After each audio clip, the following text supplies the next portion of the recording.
चलो भाई, if we add 1 to the numerator and subtract 1 from the denominator, a fraction reduce to 1। मतलब अगर आप न्यूमरेटर में 1 बढ़ा दें और डिनोमिनेटर में 1 घटा दें। अच्छा यार, ये फ्रैक्शन का क्वेश्चन है, कैसे अप्रोच करते हैं? बिल्कुल सही बात है, 3 बातें लिखते हैं, numerator X, denominator Y, fraction X upon Y. उसके बाद जो काम हम बोला है वो करते हैं। तो भाई न्यूमरेटर लेट करेंगे हम, लेट न्यूमरेटर, ठीक है, एक्स, एंड डिनोमिनेटर वाई, और फ्रैक्शन हो जाएगा आपके पास, फ्रैक्शन हो जाएगा आपके पास एक्स अपॉन में वाई। अच्छा, अब अकॉर्डिंग टू क्वेश्चन, अब उसने क्या बोला था? उसने ये बोला था कि न्यूमरेटर में एक बढ़ा दो और डिनोमिनेटर में एक घटा दो, तो फ्रैक्शन 1 बन जाता है, ये बोल रहा है। तो आप बताइए कैसे लिखूं? ये रुक जा, x+1 न्यूमरेटर में एक बढ़ा दो और डिनोमिनेटर में एक घटा दो, तो किसके इक्वल हो जाएगा? 1 के। ये है, इसको कैसे सॉल्व करोगे? इसको कैसे सॉल्व करेंगे? तो बेटा कल से लेते ही बताओ। साइड भैया तो क्या हो गया? अरे ट्राई करेंगे यार, एक दिन मैं थोड़ा सा ट्राई के लिए भी रखता हूँ।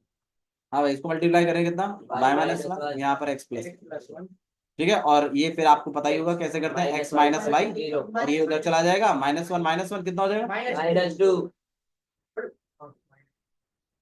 माइनस माइनस प्लस, और बड़े वाले का साइन आता है तो -2। X minus Y equal to -2। Time लगाएं बट गलत ना करें, गलत हो गया तो फिर संभालना बहुत भारी है। और इक्वेशंस की सबसे बड़ी प्रॉब्लम होती है कि पता नहीं चलता है कि गलत हो गया है। ठीक है, दूसरा आपको काम उन्होंने बोला है कि if we apply 1 to the denominator, it becomes 1/2 if we apply 1 to the denominator, if we add 1 to the denominator। अगर आप डिनोमिनेटर में 1 बढ़ा देते हैं तो ये 1/2 हो जाता है, तो ये हो जाएगा। अब इसको कैसे करोगे? क्रॉस मल्टीप्लाई, और यहाँ पर y+1, तो पार्टिसिपेट मत करियो, तो मुंडी लाते रहियो, इक्वल टू 1, और ये आपके पास सेकंड इक्वेशन। दोनों इक्वेशनों का आप एलिमिनेशन मेथड से क्या कर देंगे, और आपका मामला बन गया। कोई प्रॉब्लम? अरे बोलो। ठीक है जी, आओ भाई सेकंड क्वेश्चन देख रहे हैं। 3 मिनट लग गए भाई। लो भाई सेकंड वाला देखो। अबे पागल। हाँ जी, आप देखो एजेस वाला है, एजेस वाला क्वेश्चन कैसे करते थे?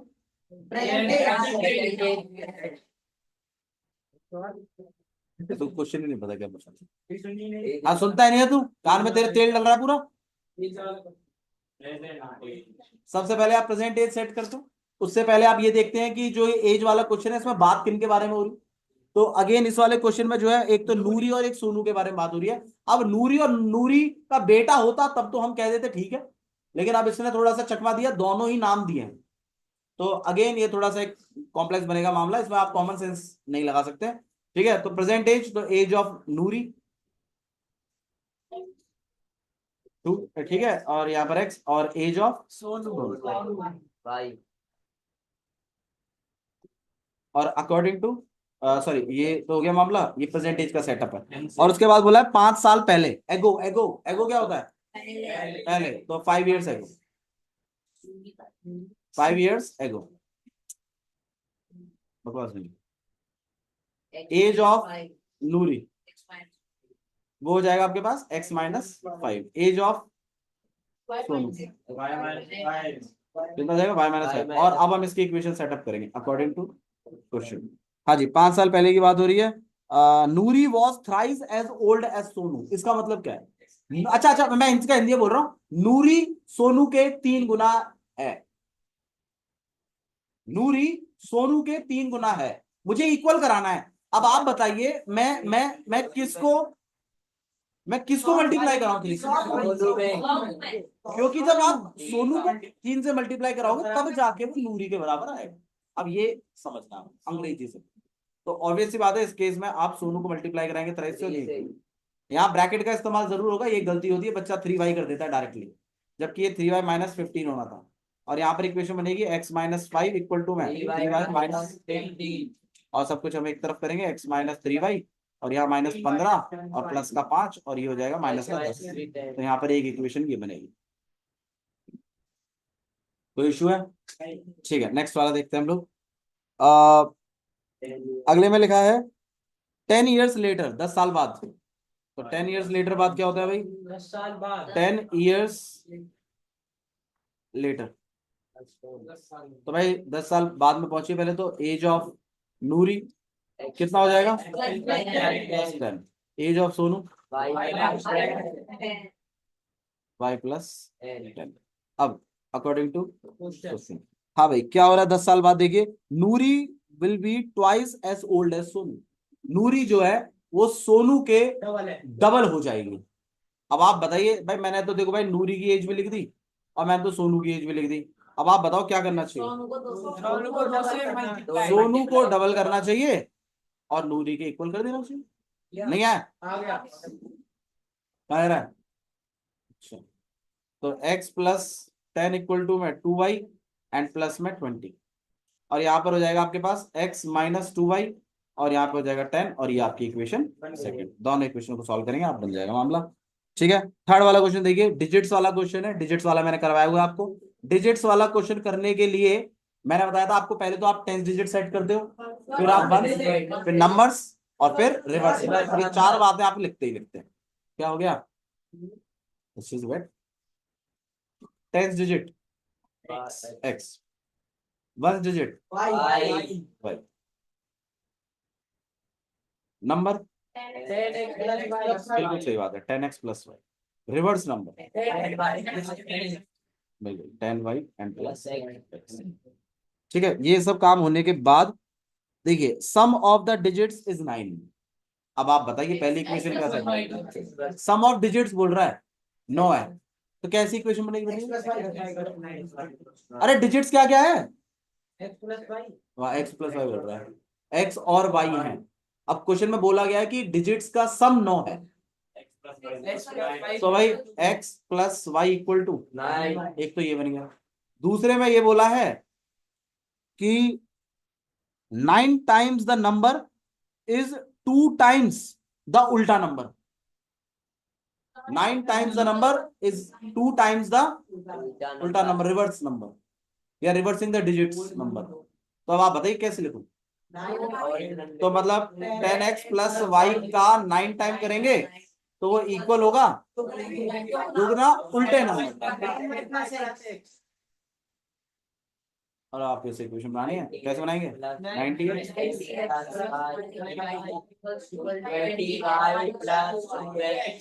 सब कुछ एक तरफ, बिल्कुल सही बात है। इस तरफ 2x देखो, इससे बात कर रहा। अरे आंसर दे रहा मैं तो बोला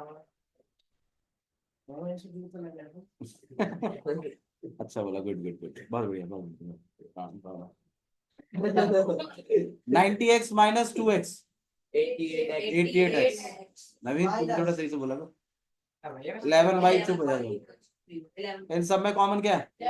तो यहाँ पर क्या बचेगा? 8x minus equal to 0। एक इक्वेशन और एक इक्वेशन ये, दोनों इक्वेशनों को एलिमिनेशन मेथड से वो कैसे करते हैं वो आपको आना चाहिए। अब एलिमिनेशन मेथड भी नहीं आता है तो भाई दिक्कत है। ठीक है, चलिए नेक्स्ट क्वेश्चन है। देखिए नेक्स्ट क्वेश्चन में आपसे बोला गया है, क्या कह रहा है? फोर्थ में 5 है टोटल। चलिए क्वेश्चन नंबर 4 देखिए क्या लिखा हुआ। Meena went to a bank to withdraw 2000 rupees. Meena ji जो है वो 2000 रुपए निकालने के लिए बैंक जाती है, और she asked the cashier to give her 50 rupees and 100 rupees only. बोला है 50 रुपए और 100 रुपए के नोट ही दो भाई। वो जाके कैशियर से रिक्वेस्ट करती है कि आप मुझे 50 और 100 के नोट ही दीजिए। तो इसका मतलब वो जो 2000 रुपए बने हैं वो 50 और 100 के नोटों से मिलकर बने हैं। सही है। चलो मेरा आपसे एक क्वेश्चन है, पहले ये बताओ, मैंने 50 रुपए के आपको 5 नोट दिए, आप मुझे बताना अमाउंट कितना बना? कैसे निकाला? 50 को नंबर ऑफ नोटों से क्या कर दिया? 250 बनी। अच्छा मान लो 100 रुपए के मैंने आपको 9 नोट दिए, तो कितना अमाउंट बन गया? 900। सही है ना? इसमें किसी को डाउट तो नहीं है?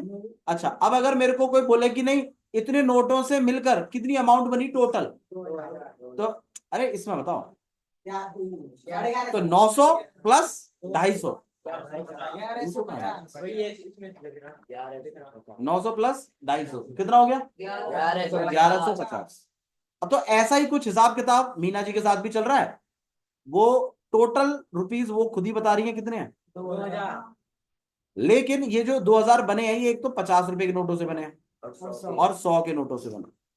तो मतलब 50 कितना अमाउंट बनाता है वो, एक तो वो कैलकुलेट करने वाली बात, और 100 रुपए कितना अमाउंट बनाएगा वो भी कैलकुलेट करेंगे, और दोनों अमाउंटों को प्लस करके किसके इक्वल लिखेंगे आप? 2000। इसमें किसी को कोई संदेह कोई डाउट है तो बताइए। ठीक है, तो देखिए क्वेश्चन में आपसे क्या पूछा, और क्वेश्चन के लास्ट में आपसे बोला है कि बताइए 50 और 100 के कितने नोट हैं। तो यहां पर हम शुरुआत करेंगे, let the cost of, let the number of notes of ₹50, तो कितने हैं? एक्स। ठीक है, and let the number of notes of ₹100 equal to में y, क्योंकि आपसे क्वेश्चन में यही निकालने के लिए बोला भी गया, तो एक्स और वाई आपने लेट करें। अब देखिए आगे क्या बोला है, she asked the cashier to give her 50 and 100 rupees only, Meena got 25 notes overall. क्या मतलब है इसका? 25 नोट टोटल मिले हैं। तो आप बताइए पहली इक्वेशन कैसे बनेगी? X plus Y equal to, क्योंकि एक्स और वाई ही तो नंबर ऑफ नोट्स दिखा रहे थे। अच्छा, हमें पता है टोटल अमाउंट कितनी बनी है, और वो बनी है 50 और 100 के नोटों से मिलकर। अच्छा, वैसे अगर मैं आपसे पूछूं 50 की अमाउंट कितनी होगी, तो नंबर ऑफ नोट कितने हैं, और एक नोट की कीमत कितनी है? अगर इसको इससे मल्टीप्लाई कराऊं तो अमाउंट क्या हो जाएगी? 50x। अच्छा, और इसकी कितनी हो जाएगी? और इक्वल टू कितना? तो सेकंड इक्वेशन वही कि 50x प्लस 100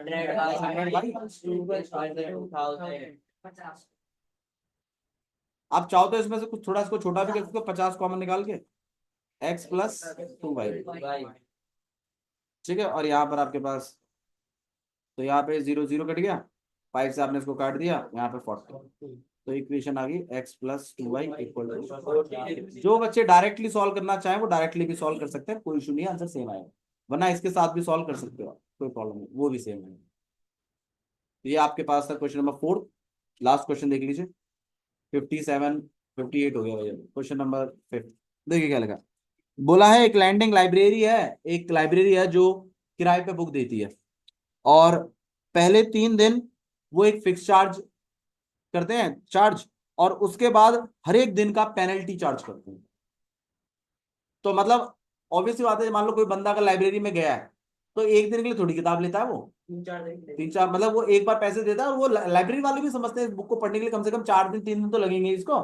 ठीक है, आप एक बार 50 रुपए जमा कर दीजिए, इस बार 3 दिन पढ़ो खूब। लेकिन अगर वो 3 दिन में नहीं पहुंचा तो फिर हर दिन का फिर वो कुछ पेनल्टी चार्ज कर दे। तो इसी तरीके से क्वेश्चन है कि एक लैंडिंग लाइब्रेरी है, और उसमें एक तो फिक्स चार्ज है वो 3 दिनों का है, और उसके बाद एडिशनल चार्ज होगा या पेनल्टी चार्जेस, ठीक है, लगेंगे। सरिता जी जो है वो एक किताब लेके जाती हैं 7 डेज के लिए, और कितने रुपए देती हैं? 27 रुपए। जबकि एक शशि जो है वो 5 दिनों के लिए किताब लेके जाती है और 21 रुपए देती है। बोला है बताइए फिक्स चार्ज कितना है और चार्ज फॉर एक्स्ट्रा डे कितना है। तो आपसे अगेन वही फिक्स चार्ज और चार्ज एक्स्ट्रा डे की, चार्ज ऑफ एक्स्ट्रा डे की बात हो रही है, तो इसी को लेट करेंगे हम, let the fix charge. Fix charge कितना है? 3x। भाई आप एक साथ ही उसको लेट कर रहे हैं तो 3x ना बोले, x बोले ना। ठीक है, अच्छा, and let the charge for extra day, additional extra day, जो भी आपको कन्वीनियंट लगता है, पेनल्टी व्हाटएवर। ठीक है, अब सबसे पहला वाला इक्वेशन। अच्छा जी, सबसे पहले कौन? सरिता जी, कितने दिनों के लिए? 7 दिन। तो सरिता यहाँ पे लिख देता हूं मैं, और 7 डेज। अब ये 7 डेज आप मुझे बताओ फिक्स चार्ज कितने कवर कर गया? 3 दिन। बाकी 4 दिन किसने कवर करा? एक्स्ट्रा डेज ने, पेनल्टी वाले ने। तो इसका मतलब अगर मैं इसको 27 रुपए बनाने हैं तो ऐसे बनेंगे, वो 3x बनेंगे या x बनेगा? भाई हर दिन फिक्स चार्ज हो रहा है क्या? 3 दिन का ही हो गया ना एक साथ, x बोलते ही, अरे x बोलते ही 3 दिन कवर हो गए ना, तो 3x क्यों बोलते हैं? तो x plus 4y equals to 27 रुपए। ये बात आपको समझ में आई? हाँ भैया। पक्का? मैंने 3x क्यों नहीं लगाया? क्योंकि फिक्स चार्ज है वो 3 दिन का, इसके अंदर ही है। 3x नहीं आता, नहीं आता। ठीक है। अच्छा, दूसरी इक्वेशन शशि जी की थी, वो कितने दिन लगी थी? 5 days। अब आप बताइए कितने दिन का एक्स्ट्रा पेनल्टी कितने का लगेगा? तो भाई x plus 2y is equal to, इन दोनों इक्वेशनों को अगर आप सॉल्व करेंगे तो फिक्स चार्ज भी निकल आएगा and charge for extra day भी। 2 दिन के लिए तो निकलेगा। भाई फिक्स चार्ज ने 3 दिन कवर कर दिए, 3 दिन तो लाइब्रेरी खुद ही दे रही थी फिक्स चार्ज में, और 2 दिन का पेनल्टी लगा। ये तो 4 अबे 5 दिन है और इसमें 7 दिन है, यहाँ 3 दिन कवर हो गए, यहाँ 4 दिन कवर हो गए। तो ये आपके कुछ क्वेश्चन थे। इसी के साथ आपका ये एक्सरसाइज 3.3 खत्म होता है। होमवर्क आपका ये जितने भी क्वेश्चन आज कराए हैं और